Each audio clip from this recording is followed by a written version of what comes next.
اگر حرام کاری کرتے ہوئے تمہیں شرم نہیں آتی ہے، بیوی کے مہر کو نہ دیتے ہوئے تمہیں کوئی شرم نہیں آتی ہے، زنا کرتے ہوئے تمہیں حیا نہیں ہے، اور دوسرے کے جذبات سے کھیلنا تمہیں حیا نہیں آتی ہے، اور تم چغل خوری کرتے ہوئے تمہیں حیا نہیں آتی ہے، بد نگاہی کرتے ہوئے تمہیں حیا نہیں آتی ہے، سوشل میڈیا پر غلاظت اور گندگی دیکھتے ہوئے تمہیں شرم نہیں آتی ہے، صبح اور شام رشوت لیتے ہو اور جوا کھیلتے ہو تمہیں شرم نہیں آتی ہے، موبائل کے اندر طرح طرح کے گیم کھیلتے ہیں، پیسہ لگا کر کے کھیلتے ہیں اور تمہیں حیا نہیں آتی ہے۔ اور اگر کوئی عالم ان تمام چیزوں سے روکنے کے لیے آپ کو روکنے کے لیے کوشش کرے تو آپ اس کو کہتے ہیں یہ اچھا نہیں لگتا ہے، آپ روکنے کی کوشش کرتے ہیں۔ اگر یہ ساری چیزوں کو اگر علماء بیان نہیں کریں گے، اگر عالم بیان نہیں کرے گا تو کون بیان کرے گا؟ کون آپ کو حرام کردہ چیزوں سے روکے گا؟ اس لیے اپنے ذہنوں سے اندر یہ چیزیں نکال دیجئے اور سننے کا شوق رکھیے ان سب چیزوں کو۔ جب پیارے آقا نے حرام کردہ چیزوں کو سے امت کو روکا ہے اور حرام اور حلال تمام چیزوں کو امت کے سامنے بیان کیا ہے، تو ایک عالم اگر سنت کے مطابق، قرآن کی آیات کے مطابق آپ کے سامنے ان تمام گناہوں کو بیان کرتا ہے تو آپ کو سننے میں اچھا نہیں لگتا ہے۔ آپ کہتے ہیں لوگوں کے سامنے چغل خوریاں کرتے ہیں اور یہ کہتے ہیں اس عالم کا دماغ خراب ہو گیا ہے، اس عالم کو نکال دینا چاہیے، اس عالم کو ختم کر دینا چاہیے۔ یہ ہمارے اندر یہ چیزیں چلتی ہے۔ آپ صرف یہاں کی بات نہیں ہے، ہر جگہ کی یہی بات ہے۔ اگر کوئی عالم حق بات بول دے تو اس عالم کے پیچھے پڑ جاتے ہیں اور یہ کہتے ہیں یہ سب چیزیں جمعہ کے دن بیان نہیں ہونا چاہیے۔ میں کہنا یہ چاہتا ہوں، اگر کوئی عالم قرآن کی آیات کو آپ کے سامنے رکھے، حدیث پاک کو آپ کے سامنے رکھے اور بیان کرے تو یہ میری کوئی بات نہیں ہوتی ہے، سرکار مدینہ کی بات کو آپ کے سامنے رکھتے ہیں، قرآن کی بات کو آپ کے سامنے رکھتے ہیں، اس لیے آپ کو بلا کسی جھجک کے سننا چاہیے، اس پر عمل کرنے کی کوشش کرتے رہنا چاہیے۔ وقال النبی صلی اللہ علیہ وسلم اتق المحارم تکن اعبد الناس، صدق اللہ العظیم۔ اللہم صلی علی محمد وعلی آل محمد کما صلیت علی ابراہیم وعلی آل ابراہیم انک حمید مجید۔ اللہم بارک علی محمد وعلی آل محمد کما بارکت علی ابراہیم وعلی آل ابراہیم انک حمید مجید۔ سامعین محترم، عزیز ساتھیوں، بزرگوں، اللہ کے نبی علیہ الصلاۃ والسلام نے گاہے بگاہے امت کی رہبری فرمائی ہے اور امت کے لیے چند ہدایات آپ نے موقع بموقع ارشاد فرمایا ہے۔ صحابی رسول ہے حضرت ابو ہریرہ رضی اللہ تعالی عنہ، وہ فرماتے ہیں کہ جناب رسول اللہ صلی اللہ علیہ وسلم نے ارشاد فرمایا، کون ایسا انسان ہے کہ جو مجھ سے چند کلمات سیکھے فیعمل بہن او یعلم بہن، کہ خود بھی اس پر عمل کرے اور دوسروں کو بھی اس پر عمل کرانے کی کوشش کرے، دوسروں تک پیغام پہنچائے اور وہ بھی اس پر عمل کرے۔ اللہ کے نبی علیہ الصلاۃ والسلام نے یہ بات ارشاد فرمائی کہ من یاخذ هذه الکلمات، کون ایسا انسان ہے کہ جو مجھ سے چند باتوں کو لے کر کے خود بھی اس پر عمل کرے، فیعمل بہن، خود بھی اس پر عمل کرے، او یعلم بہن، اور دوسروں تک پہنچائے اور وہ بھی اس پر عمل کرے۔ آگے حضرت ابو ہریرہ رضی اللہ تعالیٰ عنہ فرماتے ہیں کہ اللہ کے نبی صلی اللہ علیہ وسلم نے میرے ہاتھ پکڑ کر کے ارشاد فرمایا، فعد خمسا، آپ نے 5 چیزوں کو شمار فرمایا، 5 چیزوں کا تذکرہ مجھ سے فرمایا کہ 5 چیزوں کو مجھ سے سیکھ لو، دوسروں تک پہنچاؤ اور وہ بھی اس پر عمل کرے۔ وہ 5 باتیں آپ کے سامنے رکھیں گے اور 5 باتیں ہمارے معاشرے سے تعلق رکھتی ہے۔ پہلی بات، اللہ کے نبی علیہ الصلاۃ والسلام نے ارشاد فرمایا، اتق المحارم تکن اعبد الناس، شریعت کی حرام کردہ چیزوں سے خود کو بچاؤ، تکن اعبد الناس، لوگوں میں سب سے زیادہ عبادت گزار بن جاؤ گے۔ حدیث کے الفاظ پر آپ غور فرمائیں گے، اور جو بات میں کہہ رہا ہوں اس پر آپ توجہ فرمائیں گے کہ پیارے آقا نے کیا فرمایا، اتق المحارم تکن اعبد الناس، کہ حرام کردہ چیزوں سے اپنے آپ کو بچاؤ، تکن اعبد الناس، لوگوں میں سب سے زیادہ عبادت گزار پرہیزگار بن جاؤ گے۔ آپ ذرا دیکھیے، جھوٹ بولنا یہ حرام ہے، رشوت لینا یہ حرام ہے، چغل خوری کرنا یہ حرام ہے، بد نگاہی کرنا یہ حرام ہے، دوسرے کے مال کو ہڑپ کرنا حرام ہے، دوسرے کے جذبات سے کھیلنا یہ حرام ہے، زنا کرنا یہ حرام ہے، افیون کا پینا، شراب نوشی کرنا، جوہا اور سٹہ کھیلنا اور لگانا یہ حرام ہے، بلا کسی وجہ کے جاسوسی کرنا یہ حرام ہے، کسی پر تہمت لگانا یہ شریعت نے حرام قرار دیا ہے، جھوٹ بات کسی کو لگانا یہ بھی حرام ہے، ایک مسلمان بھائی سے 3 دن تک بات نہ کرنا یہ بھی حرام ہے۔ تمام چیزیں جو ہے اس حدیث کے ایک جملے کے اندر وہ تمام حرام کردہ چیزیں آ جاتی ہے۔ اللہ کے نبی کے فرمانے کا مقصد یہ ہے، اتق المحارم، کہ دنیا کے اندر جتنے بھی جرائم ہے، جتنے بھی کرائم ہے، دنیا کے اندر جتنے بھی گناہ کے کام ہو سکتے ہیں، تمام کے تمام چیزوں کو چھوڑ دے، تکن اعبد الناس، لوگوں میں عبادت گزار بن جاؤ گے۔ آج ہم معاشرے کا جائزہ لیں، ہم متقی پرہیزگار اور عبادت گزار کس کو سمجھتے ہیں؟ جو انسان 5 وقت نماز پڑھ لے، ہاتھ میں تسبیح لے کر کے اللہ اللہ کر لے، اسے ہم سمجھتے ہیں عبادت گزار ہے۔ جی ہاں، یہ عبادت کرنی بھی چاہیے، لیکن اس سے بھی بڑی عبادت یہ ہے انسان گناہوں کو چھوڑ دے۔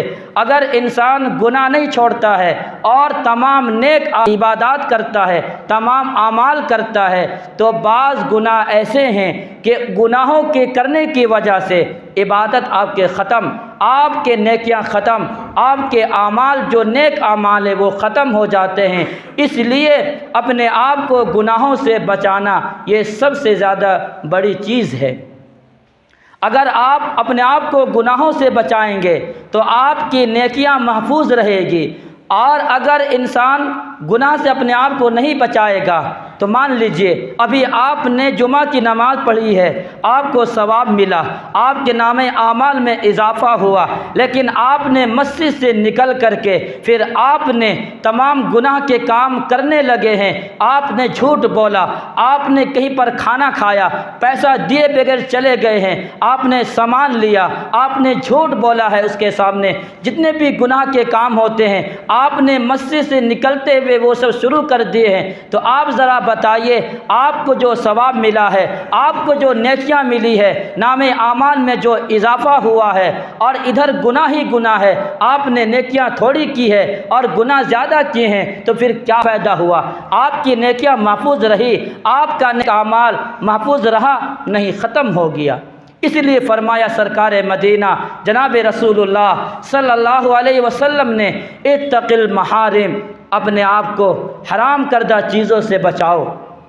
آج کچھ لوگ ایسے ہوتے ہیں معاشرے کے اندر، کہتے یہ ہیں کہ صرف جو ہے آپ بیان کیجئے، فضائل پر بیان کیجئے، صرف آپ جو ہے پوزیٹیو پر بیان کیجئے، آپ یہ حرام حلال، رشوت، زنا اور یہ سود اور یہ بہنوں کا وراثت کا نہ دینا، یہ سب بیان نہ کیجئے، سننے میں اچھا نہیں لگتا ہے۔ کچھ لوگ اشکال بھی کرتے ہیں، ہم یہ کہتے ہیں اگر حرام کاری کرتے ہوئے تمہیں شرم نہیں آتی ہے، بیوی کے مہر کو نہ دیتے ہوئے تمہیں کوئی شرم نہیں آتی ہے، زنا کرتے ہوئے تمہیں حیا نہیں ہے، اور دوسرے کے جذبات سے کھیلنا تمہیں جو ہے حیا نہیں آتی ہے، اور تم چغل خوری کرتے ہوئے تمہیں حیا نہیں آتی ہے، بد نگاہی کرتے ہوئے تمہیں حیا نہیں آتی ہے، سوشل میڈیا پر غلاظت اور گندگی دیکھتے ہوئے تمہیں شرم نہیں آتی ہے، صبح اور شام رشوت لیتے ہو اور جوا کھیلتے ہو تمہیں شرم نہیں آتی ہے،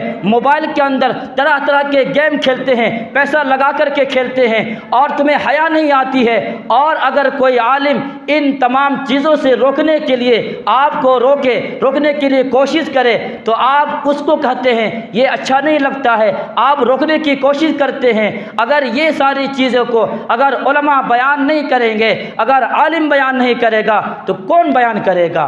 کون آپ کو حرام کردہ چیزوں سے روکے گا؟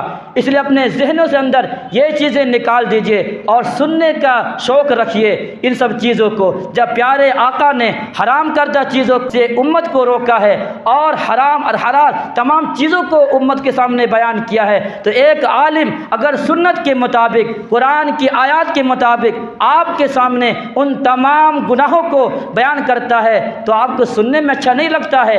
آپ کہتے ہیں لوگوں کے سامنے چغل خوریاں کرتے ہیں اور یہ کہتے ہیں اس عالم کا دماغ خراب ہو گیا ہے، اس عالم کو نکال دینا چاہیے، اس عالم کو ختم کر دینا چاہیے۔ یہ ہمارے اندر یہ چیزیں چلتی ہے، یہاں کی بات نہیں ہے، یہی بات ہے۔ اگر کوئی عالم حق بات بول دے تو اس عالم کے پیچھے پڑ جاتے ہیں اور یہ کہتے ہیں یہ سب چیزیں جمعہ کے دن بیان نہیں ہونا چاہیے۔ میں کہنا یہ چاہتا ہوں اگر کوئی عالم قرآن کی آیات کو آپ کے سامنے رکھے، حدیث پاک کو آپ کے سامنے رکھے اور بیان کرے تو یہ میری کوئی بات نہیں ہوتی ہے، سرکار مدینہ کی بات کو آپ کے سامنے رکھتے ہیں، قرآن کی بات کو آپ کے سامنے رکھتے ہیں، اس لیے آپ کو کسی جھجک کے سننا چاہیے، اس پر عمل کرنے کی کوشش کرتے رہنا چاہیے۔ پیارے آقا نے فرمایا اتق المحارم، اپنے آپ کو حرام کردہ چیزوں سے روکو، تکن عابد الناس، لوگوں میں سب سے زیادہ عبادت گزار بن جاؤ گے۔ آج اس کی ضرورت ہے، اپنے آپ کو گناہوں سے بچائیے تو ذرا صحیح۔ انسان گناہ زیادہ کرتا ہے، آج جو ہے گناہ قدم قدم پر کرتا ہے۔ آج انسان اپنی آنکھوں کی حیا نہیں رہی، کانوں کے اندر حیا نہیں ہے، انسان چلتے پھرتے نہ جانے کتنے گناہ کرتے ہیں، گناہوں کو لے کر کے پھر رہا ہے اور یہ دعویٰ یہ ہے ہماری بخشش ہو جائے، ہماری کامیابی مل جائے۔ مسلمان امن سے رہے، مسلمان چین سے رہے۔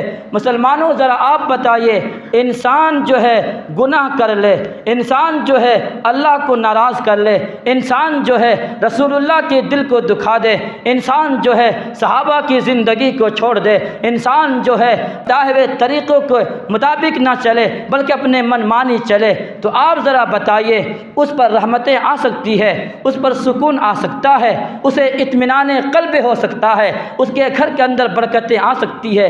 بالکل نہیں آ سکتی ہے۔ اس لیے اپنے آپ کو سب سے پہلی چیز یہ ہے گناہوں کو چھوڑ دینا ہے، اور اگر گناہ ہو چکے ہیں تو سچے دل سے توبہ اور استغفار کرنا ہے، تکن تو آپ سب سے زیادہ عبادت گزار بن جائیں گے۔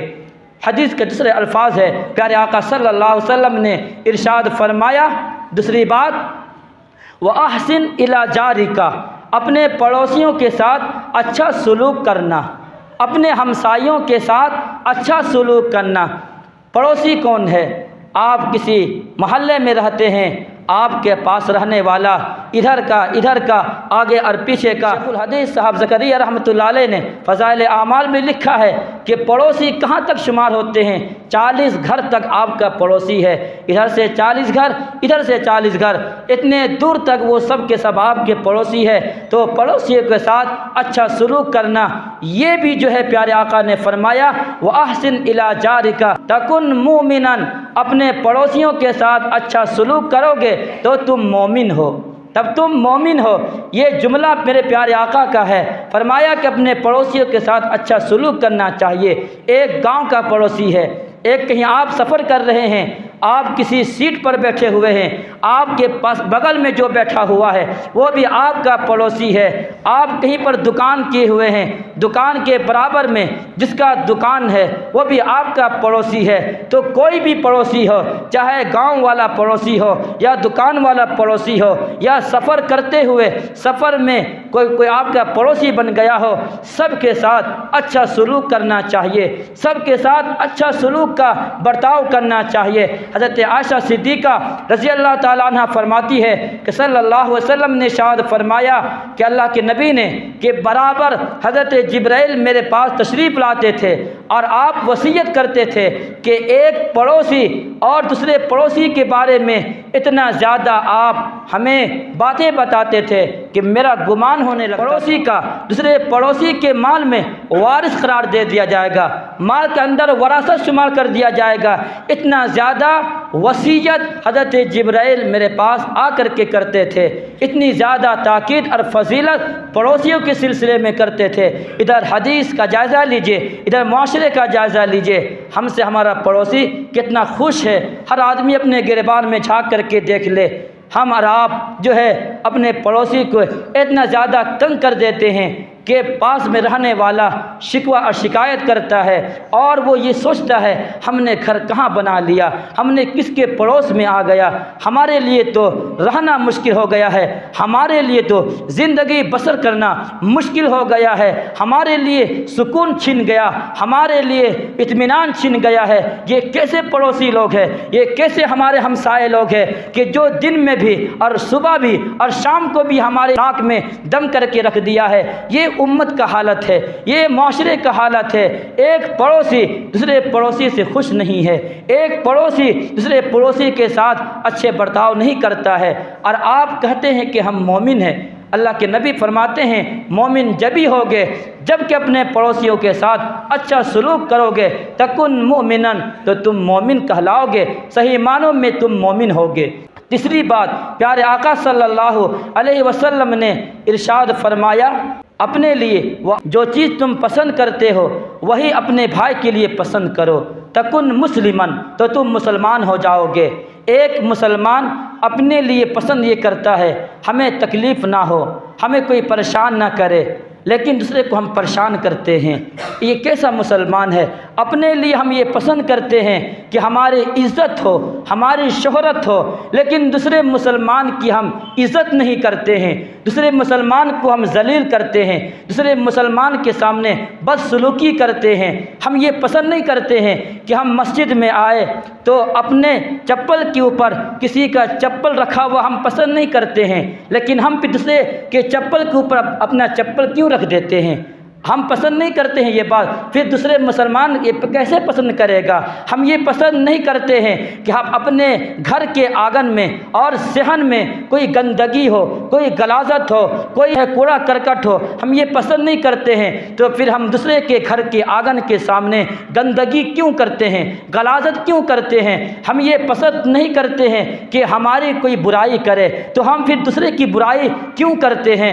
ہم یہ پسند نہیں کرتے ہیں کہ ایک راستے میں چلتے ہوئے کوئی چیز ہمیں تکلیف پہنچائے پھر ہم راستے میں تکلیف دینے والی چیز کو کیوں اختیار کرتے ہیں؟ ہم یہ پسند نہیں کرتے ہیں کہ میری بیٹی میری بہنوں کو کوئی غلط طریقے سے دیکھے تو پھر ہم دوسروں کی غلط طریقے سے بہنوں کو اور بیٹیوں کو کیوں دیکھتے ہیں؟ ہم یہ پسند نہیں کرتے ہیں کہ میرے ماں باپ کو کوئی گالی گلوچ کرے، کوئی گستاخی کرے، پھر ہم دوسرے کے ماں باپ کے ساتھ بدتمیزی کیوں کرتے ہیں؟ یہ آج معاشرہ ہمارا کہاں جا رہا ہے؟ اللہ کے نبی فرما رہے ہیں تکن مسلمن، مسلمان صحیح معنوں میں جب ہوگے جب کہ اپنے بھائی کے لیے وہی چیز پسند کرو جو اپنے لیے پسند کرتے ہو۔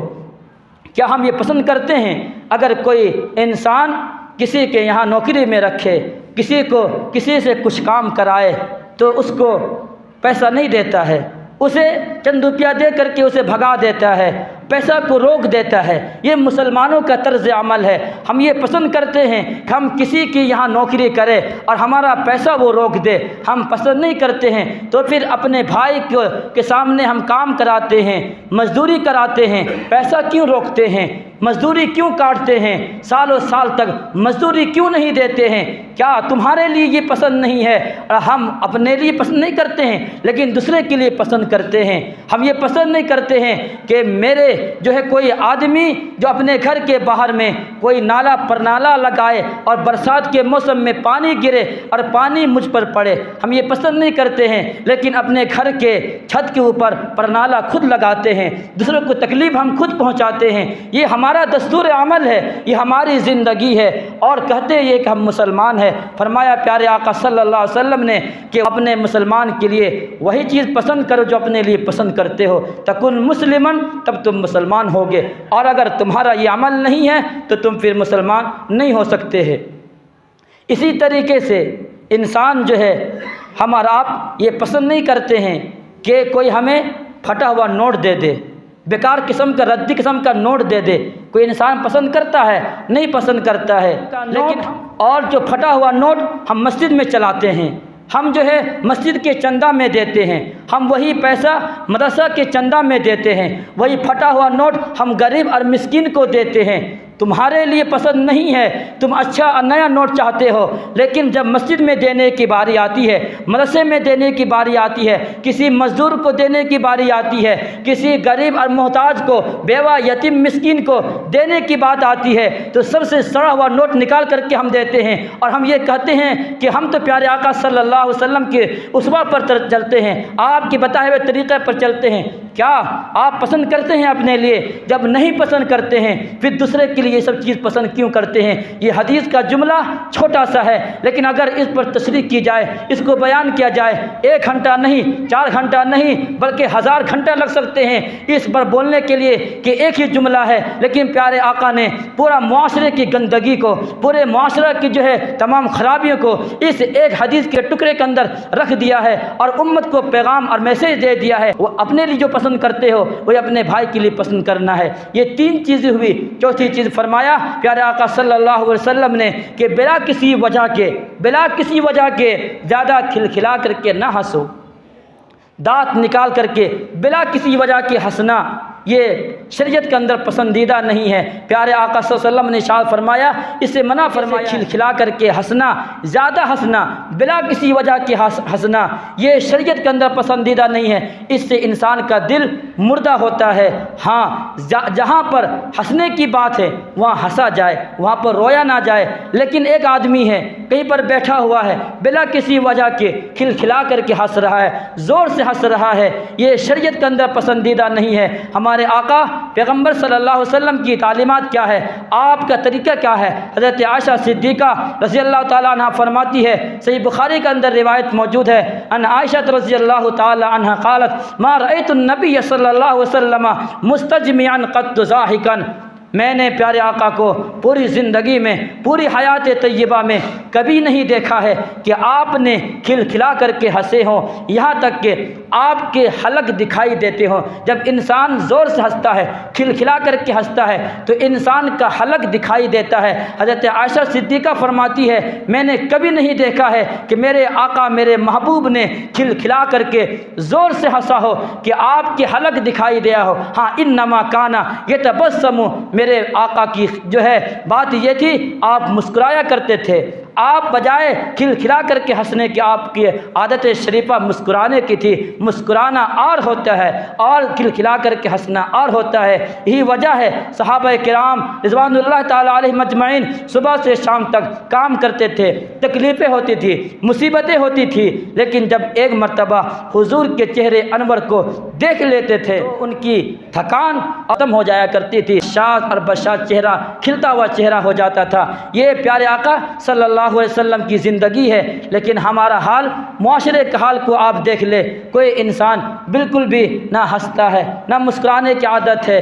دیکھیں گے آپ کسی انسان کے چہرے پر 12 بجتا ہوا نظر آئے گا، کبھی بھی زندگی میں نہ وہ مسکرانے کی اس کی عادت ہے، نہ کبھی کچھ کرنے کی عادت ہے۔ ایسا نہیں ہے، جب ہنسنے کی بات آئے وہاں پر ہنسنا چاہیے، یہاں پر لیکن انسانوں کو ہمیشہ اپنا چہرہ مسکراتا ہوا رکھنا چاہیے۔ ہمیشہ اپنے چہرے کو اس طریقے سے رکھو، ایک انسان دیکھے تو اسے یہ محسوس نہ ہو کہ کسی غم کے اندر ہے، کسی پریشانی کے اندر ہے، کسی مصیبت سے یہ انسان گزر رہا ہے، یہ اسے محسوس نہ ہو۔ اس طریقے سے اپنے چہرے کو بنا کر کے رکھنا چاہیے۔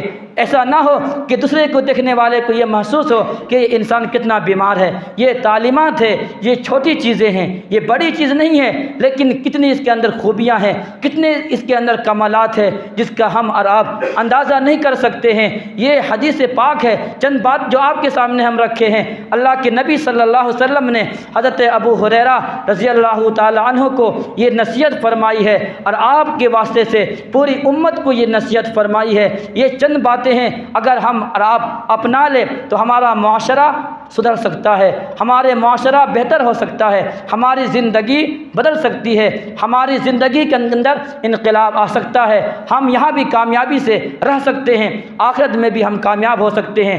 اور اگر ہماری زندگی کے اندر وہ سب چیزیں کو چھوڑ دیا، منمانی زندگی گزارنے کا عادی بن گیا، نمازوں کا اہتمام نہیں، زندگی میں جو ہے گناہوں کو نہیں چھوڑا، زندگی میں دوسروں کو مدد نہیں کیا، اپنی زندگی میں دوسرے کی خیرخواہی نہیں کی، اپنی منمانی کا زندگی انسان بسر کیا، تو پھر یہاں بھی کوئی فائدہ نہیں ہے اور آخرت میں بھی کوئی فائدہ نہیں ہوگا۔ اس لیے ہم اور آپ آج پختہ ارادہ کر لیں، عزم مصمم کر لیں کہ جو باتیں کہی گئی ہے اپنی زندگی میں سے اتارنے کی کوشش کرے۔ پروردگار عالم ہمیں بھی اور آپ کو بھی ان چند باتوں پر عمل کی توفیق عطا فرمائے۔ اقول قولی ھذا واستغفر اللہ وآخر دعوانا الحمد للہ رب العالمین۔